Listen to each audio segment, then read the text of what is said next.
Mayat di dalam kubur ini menjerit-jerit hingga membuat sahabat Nabi Muhammad menangis sedih. Nabi Muhammad adalah seorang manusia pilihan Allah, yang diberikan kemampuan untuk mendengar suara siksa di dalam kubur.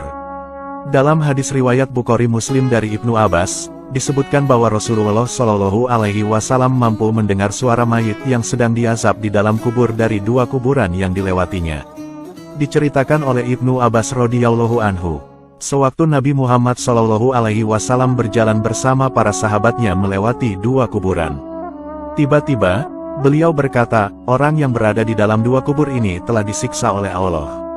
Para sahabat lalu bertanya, apakah keduanya itu disiksa karena melakukan dosa besar? Nabi Shallallahu Alaihi Wasallam menjawab, benar, salah satunya berjalan di muka bumi ini, dengan suka mengadu domba. Adapun yang satunya lagi tidak pernah menutupi dari air kencingnya, maksudnya, percikan dari air kencingnya itu seringkali mengenai tubuhnya atau pakaiannya. Lalu, dipakainya untuk melakukan sholat tanpa mencucinya terlebih dahulu atau berganti dengan pakaian yang suci. Kemudian, Rasulullah Shallallahu Alaihi Wasallam mengambil kayu yang masih basah lalu dipatahkan menjadi dua. Selanjutnya, beliau menancapkan kayu tadi pada masing-masing dua kubur tersebut seraya bersabda, semoga kayu ini dapat meringankan siksa keduanya selama kayu belum kering. Hadis riwayat Bukhari. Ya. Selain kisah tadi, ada sebuah kisah kubur yang membuat sahabat Nabi Muhammad menangis sedih. Dikisahkan, dahulu sahabat Utsman bin Affan radhiyallahu anhu tengah berdiri di dekat pemakaman. Tak lama di lokasi itu, tiba-tiba sahabat Utsman menangis terseduh-seduh hingga air matanya membasahi jenggotnya. Salah seorang sahabat lalu bertanya, saat teringat surga dan neraka saja kamu tidak menangis. Namun, mengapa engkau menangis karena kuburan ini? Sahabat Utsman menjawab, aku mendengar Nabi Shallallahu Alaihi Wasallam pernah bertutur, sesungguhnya alam kubur adalah persinggahan pertama dari beberapa persinggahan di alam akhirat. Apabila seseorang selamat di alam kubur, maka alam sesudahnya akan lebih mudah. Dan apabila seseorang tidak selamat di alam kubur, maka alam setelahnya akan lebih buruk dari alam sebelumnya.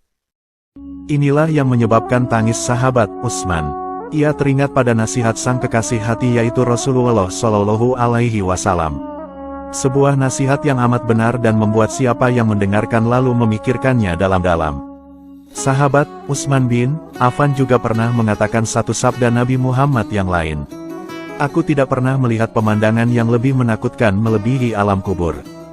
Dikisahkan juga, dahulu pernah Rasulullah Shallallahu Alaihi Wasallam sedang melewati kuburan yang berisi 6, 5, atau 4 orang. Dalam hadis riwayat Muslim, Zaid bin Sabit menceritakan, bahwa pada saat Rasul berada di kebun Bani Najjar dengan menunggangi keledai, tiba-tiba keledai tersebut menyimpang dari jalanan. Bukan hanya itu, keledai yang dinaiki Rasul tersebut lari dan hampir saja menjatuhkannya. Ternyata, diketahui tempat yang dilewatinya tersebut merupakan kuburan yang berisi beberapa orang. Kemudian, beliau bertanya kepada salah satu laki-laki, siapa yang mengenal penghuni kuburan ini? Laki-laki itu pun menjawab, saya. Kapan mereka meninggal? Nabi Muhammad bertanya lagi. Ketika mereka masih syirik, jawab laki-laki itu. Lalu, setelah itu Rasulullah bersabda, sesungguhnya umat ini diuji dalam kuburannya. Dan, kalau bukan karena kalian akan takut menguburkan, sungguh aku akan berdoa kepada Allah agar Ia memperdengarkan azab kubur yang kudengar kepada kalian. Kisah Nabi Muhammad mendengar suara siksa kubur selanjutnya datang dari Sahih Al-Bukhari, Sahih Muslim, dan Sunan An-Nasai, di mana Abu Ayyub Al-Ansari menceritakan bahwa pada suatu malam hari Rasulullah keluar yaitu tepatnya setelah matahari terbenam. Pada saat itu, beliau mendengar suara kemudian bersabda, seorang Yahudi sedang disiksa dalam kuburnya. Selain itu, dalam hadis riwayat Bukhari Muslim dari Ibnu Abbas juga menyebutkan bahwa Rasulullah Shallallahu Alaihi Wasallam pernah melewati dua kuburan dengan mayat yang sedang disiksa di dalamnya. Pada saat itu, Rasulullah bersabda, keduanya sedang disiksa, tapi bukan karena dosa besar. Kemampuan Nabi Muhammad dalam mendengar suara siksa kubur ini memang menjadi keistimewaan tersendiri. Bahkan dikatakan, bahwa Allah memberikan anugerah ini kepada tokoh-tokoh terpercaya yang tidak mempunyai cacat dalam agama serta sifat kejujuran yang dimilikinya. Ada beberapa keadaan orang yang telah mati di dalam kubur. Ada yang rohnya duduk, meminta, merasa nikmat dan sengsara, serta berteriak, yaitu ketika roh masih terhubung dengan badan yang terbaring di dalam kubur.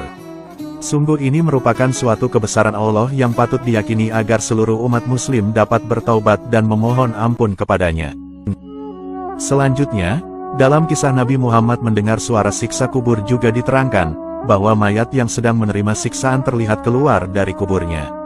Ia bergerak keluar sedangkan azab dan siksaan yang diberikan masih menimpa raganya. Di situ pula malaikat azab menyertai keberadaan mayat tersebut. Pada mayat-mayat tersebut juga ditemui mereka yang bergerak dan berjalan keluar kubur dalam keadaan duduk dan tersiksa oleh azab yang menimpanya. Namun dikatakan pula, tidak setiap mayat mengalami hal yang sama. Hal tersebut tergantung pada keadaan dan perbuatan mayat tersebut semasa hidupnya. Itulah penjelasan kisah Nabi Muhammad mendengarkan suara siksa kubur yang dapat menjadi pembelajaran bagi seluruh umat muslim. Dalam hal ini, umat muslim perlu meyakini bahwa azab dan siksa kubur itu benar adanya. Dengan begitu, umat muslim harus berhati-hati dalam melakukan setiap tindakan semasa hidup, sebab Allah akan memberikan hukuman dan keadilan di kemudian hari.